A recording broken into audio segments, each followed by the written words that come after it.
Sugandha, lockers की चाबी कहाँ है? राजेश ने सख्त लहजे में पूछा। सुगंधा बोली, आज अचानक आपको लॉकर्स की चाबी की क्या जरूरत पड़ गई? वो तुम्हारा विषय नहीं है। चाबी दो। आज सुबह सुबह इस तरह गुस्से में बोलने की वजह तुम अच्छी तरह जानती हो सुगंधा। मैं घर की छोटी छोटी बातों में दखल नहीं देता, लेकिन जिस बात के लिए मना कर दूं, उसका उल्लंघन मैं बर्दाश्त नहीं करता, ये तुम जानती हो। फिर भी तुमने। लेकिन उसमें ऐसा क्या आसमान टूट पड़ा कि आप अपनी पत्नी से इस तरह व्यवहार कर रहे हैं? सुगंधा ने कहा। सुगंधा, अगर किसी इंसान का अतीत न जानो, तो कोई भी फैसला नहीं लेना चाहिए। तुम क्या जानती हो मेरी माँ के बारे में? मेरी माँ के स्वर्गवासी होने के बाद मैं उनकी पीतल की थाली, कटोरी और चम्मच में खाना खाता था, वो तुम्हें पसंद नहीं था। तुम बार बार कहती थी कि उन्हें कबाड़ में दे दूं। तुम्हारे नजरिए में वो सिर्फ एक पुरानी थालिकटोरी थी। मैंने तुम्हें साफ शब्दों में कहा था कि तुम इन बर्तनों को लेकर कोई फैसला मत लेना, फिर भी तुमने वो थालिकटोरी और चम्मच कबाड़ी को बेच दिए।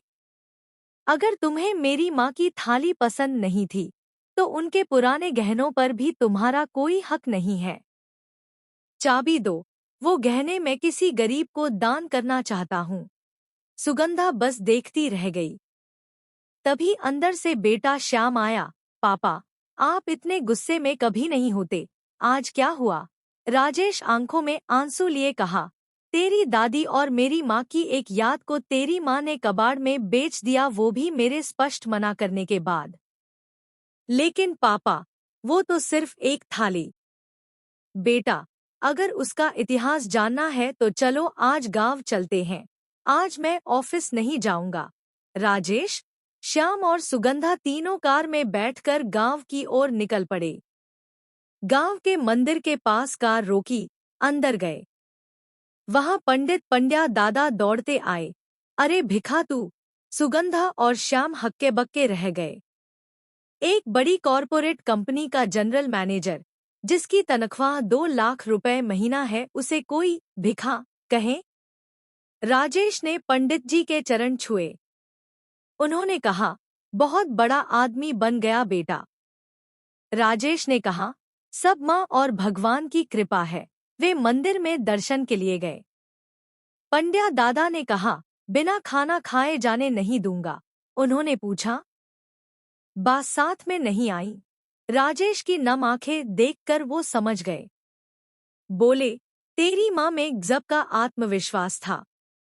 पढ़ी लिखी कम थी, लेकिन तेरा पालन पोषण बिना पिता के किया, ऐसा कोई पिता भी नहीं कर सकता। फिर उन्होंने राजेश के परिवार से कहा, भिखा का असली नाम राजेश है, लेकिन गांव में सब उसे भिखा कहकर पुकारते थे। जानते हो क्यों? शांताबा के बच्चे पैदा होते ही मर जाते थे। उसके 3 बच्चे मर गए। जब चौथे नंबर पर ये राजेश पैदा हुआ, तो माँ ने मन्नत मांगी कि उसका बेटा लंबी उम्र जिए, तो वो जीवन भर चप्पल नहीं पहनेगी और 1 साल तक 5 घरों से भीख मांगेगी। गर्मी, सर्दी, बरसात नंगे पांव भीख मांगकर बेटे के लिए भोजन जुटाना कोई आसान काम नहीं। भिखा तो बच गया, लेकिन 1 साल बाद उसका पिता चल बसा। उस टूटे हुए समय में भी शांताबा ने हार नहीं मानी। गांव का हर काम करती और बेटे को मंदिर में पढ़ने के लिए छोड़ जाती। उसका सपना था मेरा बेटा बड़ा साहब बने। राजेश फूट फूट कर रो रहा था। उसका बेटा श्याम भी दादी की बातें सुनकर रो पड़ा। पत्नी सुगंधा हाथ जोड़कर बोली, मुझे माफ कर दो राजेश। माँ को समझने के लिए 10 जन्म कम है। राजेश ने चेकबुक निकाली और पंड्या दादा से कहा, ये 2 चेक हैं, 1 लाख का मंदिर के लिए, 1 लाख आपके लिए। लेकिन असली काम अभी बाकी है। माँ जिन 5 घरों से भीख मांगती थी, उन घरों में चलो। पंड्या दादा ने उन्हें 5 घर दिखाए। राजेश हर वृद्ध के चरणों में गिरा और 1-1 लाख का चेक दे दिया। रास्ते में पंड्या दादा बोले, बेटा, लोग 13वीं अस्थि विसर्जन करते हैं, लेकिन आज तूने अपनी माँ को सच्चे अर्थों में मुक्त कर दिया है। तुझ जैसा बेटा सबको मिले। वो लोग लौटने लगे।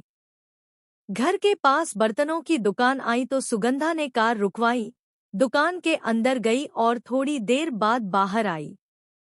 उसके हाथ में माँ की वही पीतल की थाली, कटोरी और चम्मच थी। सुगंधा बोली, कल मैंने इन्हें यहीं बेचा था, आज फिर से खरीद लाई।